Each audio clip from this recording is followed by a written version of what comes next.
Well, hello everyone. Welcome back to Bridging the Gap. This is our first episode of Elephant in the Room. And again, my name is David James. I want to cover a few things in this episode as we are in between doing our next segment and actually coming back from doing the Chopping It Up first episode. The Elephant in the Room is going to basically be covering things that are going on around us, okay? First of all, bridging the gap. We exist for just that reason. We're here to bridge the gap between community and the governing body. We are here to bridge the gap between what's going on and those that don't know what's going on. We started out representing the west side of Wicomico County, and we're still very heavily in that area. But we also want to cover things happening other places in Wicomico County because it is concerning to all the county. As being an entity, we are on PAC 14. We are on our own YouTube channel, which is called Bridging the Gap. We are on our Facebook page. But being an entity that shares information, you're not going to always have everybody that's going to agree with it. Now, we can allow that to either make us fretful, make us angry, or encourage us. Criticism is one of the weirdest shows of flattery that someone can do. They criticize you because they're not you in many times. And, we don't want to get wrapped up in this back and forth that happens, but we are aware that it happens. We are going to continue to do exactly what we've been doing, but I also want to make sure it's very much understood that Bridging the Gap is not a lobbyist for anyone. We are not told what to do. We are not instructed by anyone on what we're going to, who we're going to reach out to or what we're going to say. We do it exactly from what I said we're here to do it for. We do it for the community. But we do realize we're going to have critics. We do realize there's going to be those that don't like exactly what we're saying, who we're speaking to, or the questions that are asked. What I say to that is, those people can feel free to either start their own show or take that to their show. The purpose of Bridging the Gap is to bring information, accurate, unbiased information. I do realize there are those out there that spread information and they're one-sided on whatever they are. We want to bridge the gap. We are here for the community. And when we stop being about the community, then we stop existing for the purpose that what we're around for. So I want to, first of all, say that and understand that I have haters. We have haters. What do I say to those haters? Hi, haters. If anybody knows me, they know that I want my best to live by the Bible, and reading and searching in the Word of God, I realized even the Lord had haters. Look that up. So with that in mind, let's allow them to be who they want to be. There is a atmosphere that's going on right now that's going to only turn up more. The political atmosphere is going to only change more and more as we go forward from this point. Why? Because, well, it's just about political season. And being it's just about political season, expect people to act a certain way. Expect people to want you to interview them or want you to hear their point of view, and expect people to expect you, since you are friends with them, to not listen to other sides. I encourage all, whether you're Republican, Democrat, Independent, I don't care what you are, listen to all sides. Why? Because leaders we pick are leaders that's going to lead us. And you want to make sure that these people are actually seeking to represent what you have as important and not what they want or what their lobbyists want. So I just want to say that. We've had some great things go on within our first month of having our show, Bridging the Gap, and including Chopping It Up. And I'm not expecting everybody to like those stats. And we don't do it for the stats, but it's interesting to know the stats.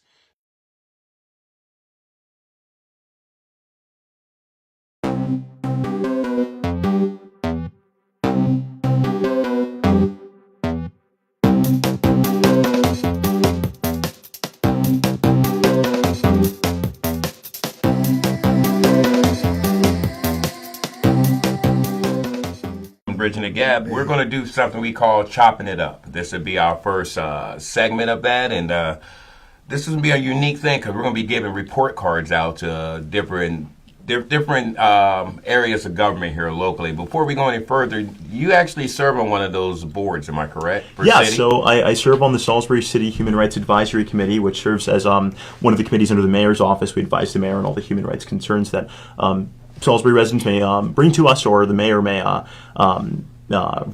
turn to us to see to providing advice on.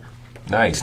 And any projects that you are part of? Well, yeah. So the committee's pretty dynamic. So we work on various things as things may come up. Recently, we've been working to improve the lives of some of our migrant communities here in Salisbury and just in the broader Salisbury city area, as well as recently, at least it was in today's news, we've been seeing to the crosswalk, the whole debacle surrounding the crosswalk here in Salisbury, which has been down there by the library downtown. Yeah, okay, right in the center of Salisbury. Yes. I saw something about that. Yeah, so we've been. There's been a lot of dialogue surrounding the crosswalk, and we've recently. I say recently, in November, or prior to November, we sought to address it completely. We worked with the mayor to see to something of an arts corner, which is the current move of the city at the present time. So the idea is, whereas the original model for the gay and transgender flags had been offensive to some community members, we sought to compromise, and in that we proposed the Arts Corner kind of model where citizens would submit concepts to the Public Art Committee and to the Mayor's Office, and that would be decided by the Mayor's Office and the Public Art Committee, and eventually placed onto the crosswalk for public enjoyment. So that was one of the bigger projects that's kind of coming to fruition now. I'm really proud to have been able to assist the mayor in that, I'd say, pretty monumental move here in the city. And yeah. Now, that's not going to exclude the Pride community, is it? Like, if they want to be a part of painting, or absolutely not. So, the mayor's been pretty adamant about involving the community in what that space may look like, and that's why we chose to see to it being a public art space. The mayor erected the Public Art Committee, and so I'd say this has been a pretty big objective of Mayor Taylor here in the city of Salisbury. And one of the biggest things that the mayor stipulated, with assistance of the committee, but one of the big focuses of the mayor was to illustrate that, if somebody wants to render a concept for the crosswalk that may incorporate certain colors of the Pride flag or certain nods to the Pride flag or the transgender flag or whatever flag they would like to see put onto the crosswalk, they are certainly at liberty to do so, and it'll be taken into consideration just like any other, concept or model that may be presented.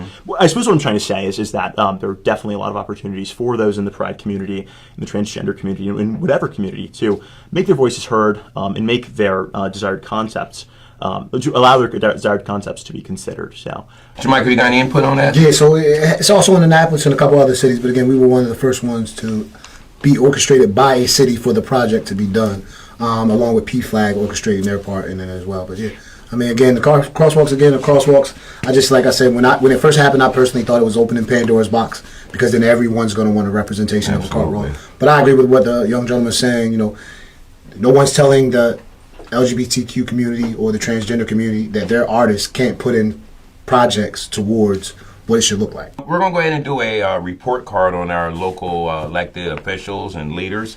We're going to start on the city level. We're going to talk about the state of the city. We're going to start talking about the mayor's office first, and we're going to talk about the job that Mayor Randy Taylor has done. Personally, myself, I have been working with Randy for a while here, and he's been pretty, and when I call him, he answers. And if he doesn't answer, he does call me back. I feel that his back's kind of against the wall, because the previous mayor had different thoughts. There was many things that the previous mayor brought to the city that now this mayor feels like he has to undo. And I think that Mayor Taylor's doing a really good job of standing his ground. And I know it can be kind of hard at times. And if I was to give him a grade, I would give him a B+. Jermichael? Yeah. Running against Mayor Taylor, of course, campaign-wise, we had great communication. We still have great communication, as you said. Anytime I call, or myself or Kevin Lindsay calls, he always returns our calls and has open dialogue. I think he's facing a big, like you said, I ain't gonna say back against the wall, but he's making a lot of people who are against what he's trying to do. What I've learned in politics is each person has their own personal experience with what they want to see for government in that area.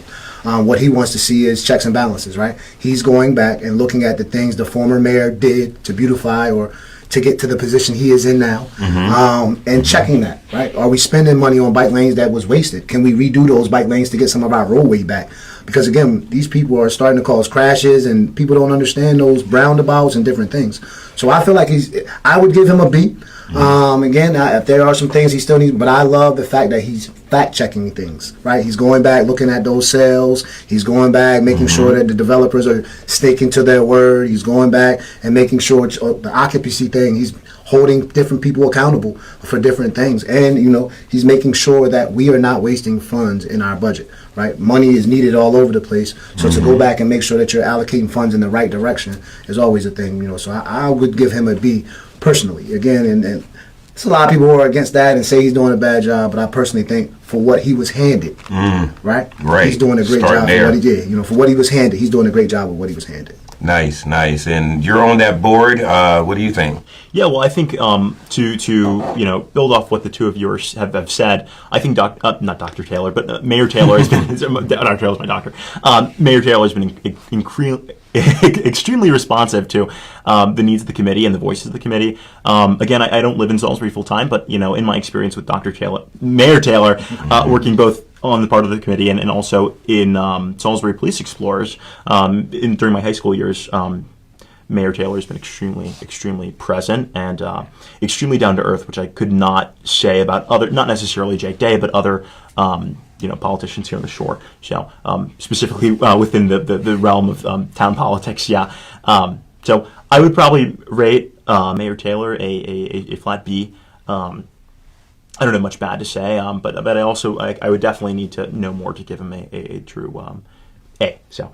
Okay. And yeah, personally, I'll admit I'm not as much of an expert on city politics as much as our guests here, and I met Mr. Taylor a few times, and I think he's a good leader.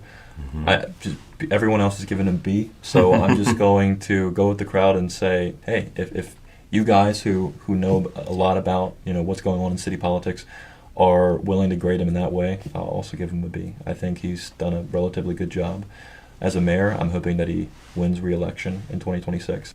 Okay, nice. Now we're going to move over to the city council where it's conflict. Now I see the same thing happen on the county level, but it seems like the council, which is majority Democrat, and the mayor is Republican. I really wish that it was nonpartisan. I really wish that people just got in there and worked. But it seems like there's a lot of opposition. There's a lot of the council doesn't seem to ever agree with the mayor. Maybe they do. I just don't see it.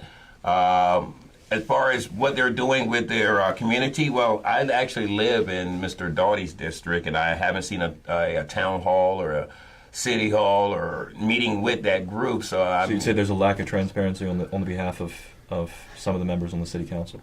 I mean, well, yeah, I could say that also, yes. I mean, Okay. You don't have to register to speak at the end of a council meeting for the county, but I think that you do per city.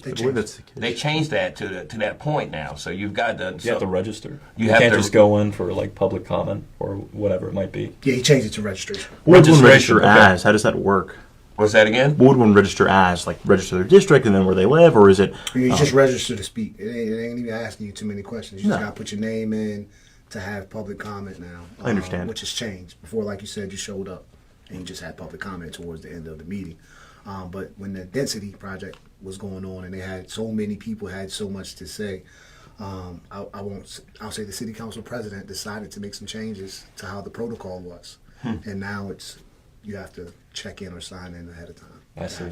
Do people have to register to just be in attendance too, or just to speak? No, just to speak. Just to speak. Okay. I see. So with that in mind, if you personally myself, I've got to give the city council a D. Okay. who wants to go next on that one? Well, with respect to the city council, I mean, again, I haven't had a lot of experience with the city council at large, but I found many members on the city council to be quite pleasant, but their cohesion with the mayor has been, I would definitely, on the part of cohesion, I'd rate it a solid D or even an F, because, I feel they could definitely try to work with the mayor more, and I feel like the partisan divide between the council and the mayor has made for a really rotten environment. So what's your grade? I'd probably rate them a C or D. All right. I'll give a C, and I'll tell my reasons why. One, council people are supposed to be representative of their district. They're not supposed to have personal agendas and things that they want to do. You're supposed to represent the people in your district. The platform that everyone ran on, sometimes people aren't standing on. Again, affordable housing is no longer a thing. Everyone ran on that platform, though. And we ain't seen anything about affordable housing. Again, they did try to start a council of people to come and continue to do the talking, but I'm tired of those meetings. I'm tired of just meeting to talk with no action plan afterwards. We can't have an egotistical president as a city council leader. There's no way that we are having hearings and the public and the mayor himself are being disrespected in public view. Everyone should have a voice, even our mayor, So to be disrespectful on camera in front of people and tell people what they should and shouldn't be able to do, to me is just egotistical, right? Just keeping it real 100. I like him. I know him. I know a lot of others that sit on the council.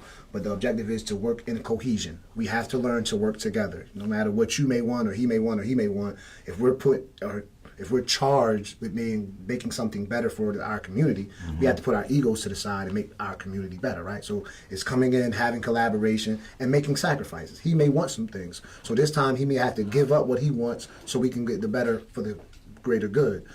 But we all got to learn to sacrifice, right? It shouldn't be him always sacrificing or him always making the sacrifices. And I just feel like people need to learn also how to be heard, right? If you have something to say it. I think sometimes council people have more to say when those meetings are going on, and sometimes they'll just shut up and say nothing instead of really being vocal at that moment in time. What best place to say the things where you really feel in public record, right? Right. And people really know what you stand for, and people don't have to second guess or think that you were okay with what was going on because you just sat there silently. But I would give them a C. I would give them a C because there are council people who are trying to work. Are the town halls happening like you said? No. Everybody ran on that campaign as well, that they would have more town halls and they would be more transparent. Transparency is a false thing when it comes to the city council because everyone has their own agendas. So you can't be transparent when you're truly not working with everyone and being honest amongst one another. And they don't get along. You get along in public eye, cool. Behind closed doors, a lot of these people don't like each other. Right, that's just the reality of it. So I just think we need to get more people to the table that are willing, no matter what their backgrounds are, whatever their party is. The greater good is about our city. Is our city growing? Is our city better? So I would have to give them a grade of a C right now because there are some who are trying, but there are some I feel like are just totally against everything the mayor is trying to do, totally against everything that's trying to, his vision for our city is his vision as mayor. You either can support it or vote against it, but you shouldn't make it personable, right? Yeah. So now we want to real quickly go over the report card for the county side of government. Ooh, county council. Oh yeah. Well, we're gonna start with Is this county council or county executive? Oh, Should both. we do a report card about maybe the whole thing itself? No. I mean, if you want to group them together and say something at the end of it, yes. But I want to break it down first. Okay. Why? Because a lot of times, at one point, the legislative part of the county wanted to get rid of the executive form. Yeah. So, yeah. to get those two to actually work together is mixing oil and water. So with that in mind, I want to start with the county council part, and I'll start with myself. This is where I actually spent a lot of time at the county council, and we're interviewing actually the council president, John Cannon, within the next few weeks.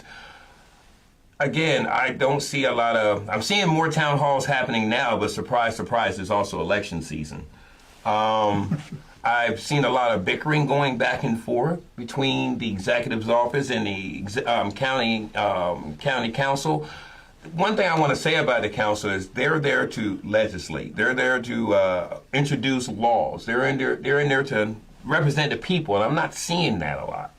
I'm not now. You may see that out of maybe one or two of them in there. I know James Wynn has been very active on the west side and in his district, and I'm pretty sure he's at some of the other ones because he is at large. And I was just gotten word that I know that John Cannon, he does go to a lot of the events. There was just a dinner or a steak dinner on the west side, and him and his wife was there, and that's great to be there for that. And I know some of the others may go to the fire halls, but as far as working as the legislative part of form of government, I don't see much. I still see DAF tanks that haven't been addressed. That's been going on since the last group was in there.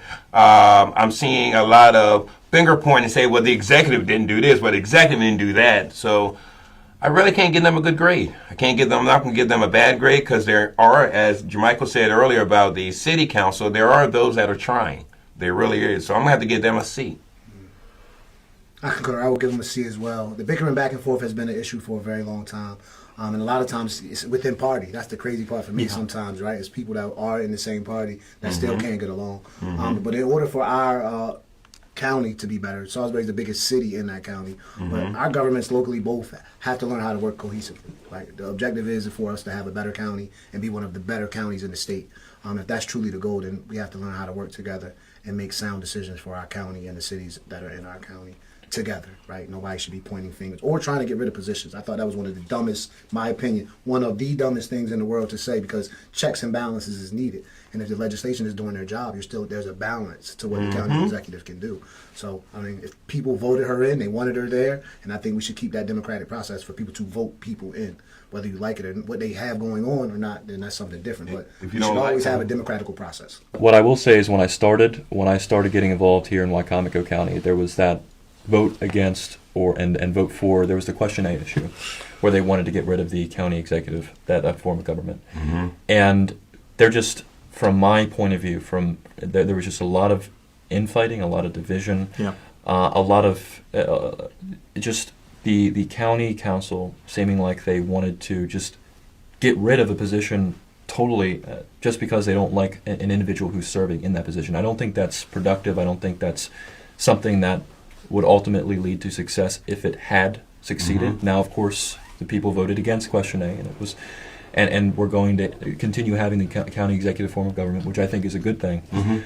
But currently, it seems like there are a lot of instances where the county council is not doing its best to work with the county executive and with the members of the executive branch of our government, which I think is, I don't think it's a productive thing. I think in order to have success and to make a positive impact in our community, people have to collaborate. They have to get past personal issues and just work together for the good of the community. So I'll give them a C-. All right, and Jermichael, what did you give Give him? them a C. You give him a C? Okay. And Yeah, so I'd say again, I'm not as versed in county politics as I probably should be, being a Wycomico County resident. But I'm all the way up on the other side of the shore, so we're upper portion of the shore. College, so yeah.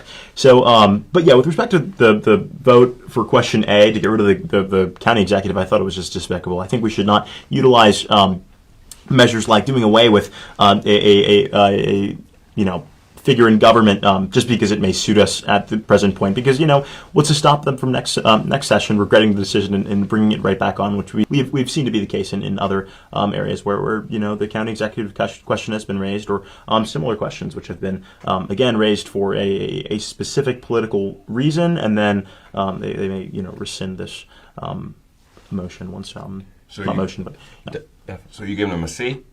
I suppose I would. I'm sorry. I don't want to tell you what grade. No Wow. worries. Well, I'd probably give them a bit lower than a C, just because I think it's a bit ridiculous, in my personal opinion. But Okay. So yeah. you're going with a D? Probably a D, yeah.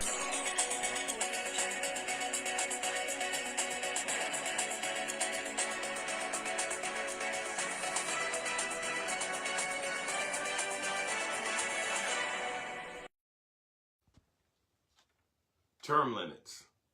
We've been talking a lot about term limits. I think I've been talking about term limits for the last year and a half, but here within the last 6 months, Colin McEvers and myself have been going out and trying to get signatures, because when term limits here in Wycomico was presented to the county council, it did not get enough votes to go on the ballot. So we have to take it back to the streets and knock doors or set up tables at Third Friday or go different places, but term limits. What is term limits about around here?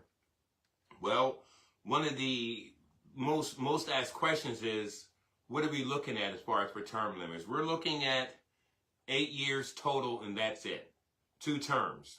People, rather in county council or the county executive, cannot make it a career in being a local politician. Now, why do we want to stop that? Well, several reasons. One, people get complacent and nothing gets done. 2, the fact that there becomes this good old boy system where people are only out to help their friends and things don't get done. And another reason is we don't want people to get wrapped up in being a career politician on us taxpayers' money.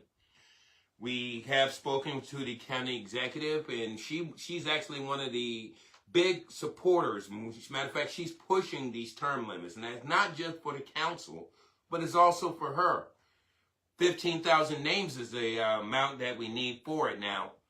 How can you get involved with this? Well, you can reach out to Bridging the Gap, 238 at Gmail, and we'll find a way of getting to you. Or you could, maybe you'll see us on the 3rd Friday, or maybe you can come to one of the many different gatherings that will happen here soon. But get involved with making a difference, and term limits is how we make a difference. You don't allow people to get in there and just make it make their time in office this a career where they make money. We have to make sure that it's all about the people.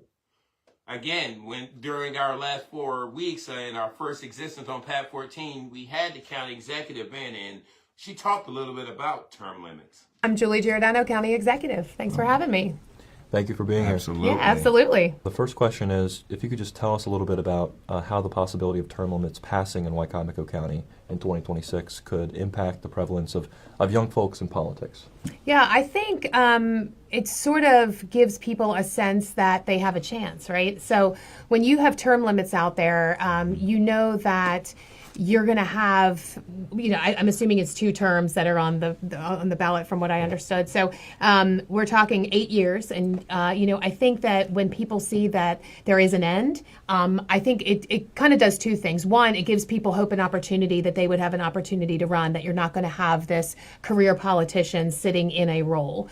But the other part about it is that it really puts pressure on the politician, right? So they have 8 years to, at the very most, to accomplish what they want to accomplish. So I think that there's an accountability factor there where it's not like, okay, well, in the next term I'll do that. In the next term I'll do this and I'll accomplish this. So you have, at the max 8 years to really put forth, the best thing that you want to do for the county. So I think it's good. I think it's accountability on the politician part, but then I think also it gives people hope that there is a chance for, them to run and people, other people to get involved. Certainly, yeah, and I definitely like the idea of putting some pressure on them, like a limited time. So it's like they don't have, I'm going to be here 40 years. It doesn't matter what I do this year or that year. It just gives them that time to make a plan. So actually, when we were doing this petitioning, we ran into some local people in the area, in Wicomico, Salisbury, and one of the critiques we faced from a local Democrat regarding term limits was that it could open the door for powerful interest groups or wealthy people to buy their way into office. So what would you say your response is to that kind of criticism? I think that could happen now. I think that we have people now that sort of fit that mold, right? So right now, the way that I feel that, like, for example, the council is structured is it's very difficult. We have Councilman James Wynn, who is on the younger side, and he is a business owner. And it makes it really difficult sometimes for him, for daytime meetings and things that happen in the daytime. So the way that the meeting or the way that the council, for example, is set up now is that it's really for that retired business owner or that person who owns their own business. I can't imagine, being a teacher or being somebody who is just starting their career and also saying, oh, by the way, I have to leave for a council meeting, or I have to do this, or I have to do that, and go here and go there. So it's really, right now, the job almost has tailored itself around a specific group. And so you have to have a good sense of security. Plus, it doesn't pay very much. So, you're not going to, get rich by becoming a councilman, which is a good thing. We don't want that to happen either. But I do think the way that it's structured sort of limits, people. I don't necessarily know if term limits are going to mean that you're going to have special interest groups. Like, I don't necessarily see that, because I feel like you could have that now. And to me, I think it's more dangerous on the other side, because if you have somebody in a special interest group and they have an unlimited amount of time that they can run, the more and more damage or the more and more that they can do, because there's not, a set time. Okay, well, we only have to deal with that person for 8 years. So I think that argument sort of is, I don't really see that argument at all. I kind of see it on the other way, where when you have somebody who can continuously be there, I think that causes more of a concern than anything else. Definitely, and one of the things that I responded to when that what got brought up is, well, if someone is an incumbent, they obviously have access to a lot more connections and people that might be representing these interest groups than would someone that's a newcomer that doesn't necessarily have many connections and things like that. I 100% agree, but you have to remember too, at some point in time, and I'm not defending anybody else, but at some point in time, everybody was a newcomer, right? At some point in time. Mine was just this last term. So do I have more connections now that I'm the county executive? Absolutely, but that just happens with the role. But I worked so hard to make those connections. I was at everything, door knocking, meeting people, doing the things that I should have been doing to earn the respect of the people in the community. And I would say just recently have I really earned the trust of the business community. That was a really difficult group for me to try to penetrate and say, hey, like, I want you to trust me, and I want you, and it was hard for them, Yeah. You had John Pissota, who was in there prior to, so even though he wasn't elected, he was still the incumbent. Sure. And they had that trust in him because he was already doing the job, So I had to earn that trust. And I think just until now, I've put out my third budget now. They see that I'm, fiscally responsible. They see that we're in a great place with the county. We're making good progress. And it took that. So they are very much an action group. You have to do those things. But everybody starts off that way. You know what I mean? So I do feel like it's an even playing field, but that's the power of incumbency. And that's another reason for term limits, because you only have that incumbency one time. You know what I mean? And then if you do get reelected, then your time is up. And then I think that there would be a smoother transition. You know that you're not going to be running again for that position. So you don't have that sense that, I'm going to keep going and I'm not going to do the things that I should do. And I think term limits also helps you make those tough decisions, because people will not make decisions because they want to get reelected, right? And so they don't do that. When you are in your last term, you're like, you know what, I'm going to make these tough decisions and I'm going to do what I have to do because, I'm not running again, or, that I'm termed out. So Exactly. No, definitely. Okay. One of the last things I want to cover in this elephant in the room is what we've been doing on our Bridging the Gap. We've been starting a new segment called Chopping It Up. And our first segment was with Colin McEvers, myself, Danny McBride, and Jermichael Mitchell. And there's a lot of people that didn't like the report card that we gave to the city of Salisbury's council. We gave a grade to the city's mayor, we gave a grade to the county council, and one for the county executive. Some people didn't like the grade, and that's it.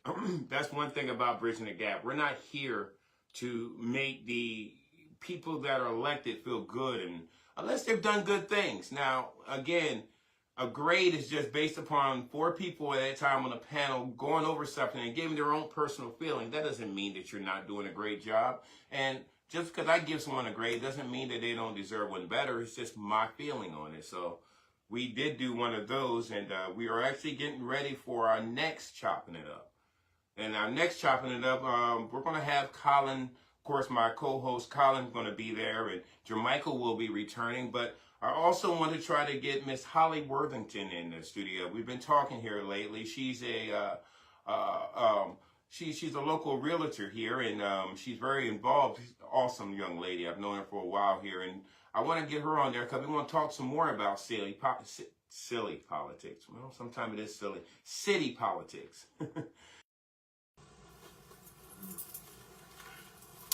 Hello.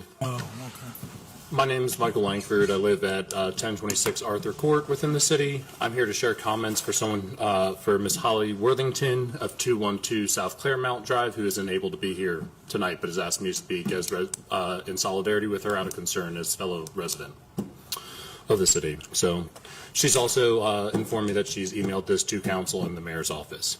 Dear Mayor and Council, the current state of affairs in downtown Salisbury reflects a growing concern among residents and stakeholders about rapid development, increased congestion, overcrowding, and a critical shortage of parking.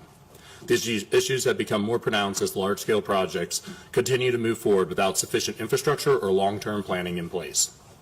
According to recent parking analysis, the Central Business District is already experiencing a projected shortfall of 702 parking spaces, a number that raises serious questions about the city's approach to urban growth and accessibility.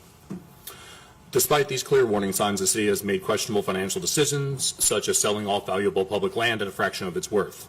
A prime example is the sale of the Marina Landing site, 2.49 acres, which the city purchased in 1988 for $1.4 million and then sold to One Fitzwater Street LLC for just $1, along with a deal granting exclusive use to the adjacent public parking lot. This not only depletes public assets, but exacerbates the existing parking crisis and contributes to congestion. We heard comments